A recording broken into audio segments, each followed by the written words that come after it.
I'm studying PUC 1. My name is Gauri Deepa. ఇప్పుడు ఎప్పుడైనా చదువుకునేటప్పుడు లేదా మార్క్స్ బట్టి కొన్ని తక్కువ మార్క్స్ వస్తుంటాయి. మనం వాళ్ళకంటే తక్కువ ఫెయిల్ అయ్యాము అలా ఏమనుకోకుండా, ఫెయిల్ అంటే meaning first attempt in learning. ఎప్పుడు ఫస్ట్ అటెంప్ట్లోని సక్సెస్ రాదు, చాలాసార్లు వస్తాయి. అట్లా ఎన్నోసార్లు నేర్చుకుంటే మనం బాగా మిస్టేక్స్ని రెక్టిఫై చేసుకుంటాము.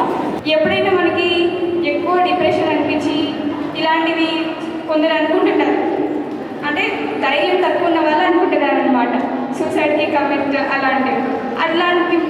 అట్లా చేసుకోవాలనిపించే ముందు ఒక్క క్షణం పేరెంట్స్ని గుర్తు తెచ్చుకొని ఇప్పుడంతా బాగా కష్టపడి ఒక సక్సెస్ సాధించిన తర్వాత వాళ్ళ కళ్ళల్లో చూసే ఆనందం ఇంకెక్కడ దొరకదు. ఆ ఆనందం కోసం ఎంత కష్టపడినా తక్కువే. నేను దాన్ని చూశాను, చాలా హ్యాపీగా అనిపించింది. అందుకే మీతో షేర్ చేసుకున్నాను. Thank you for this opportunity.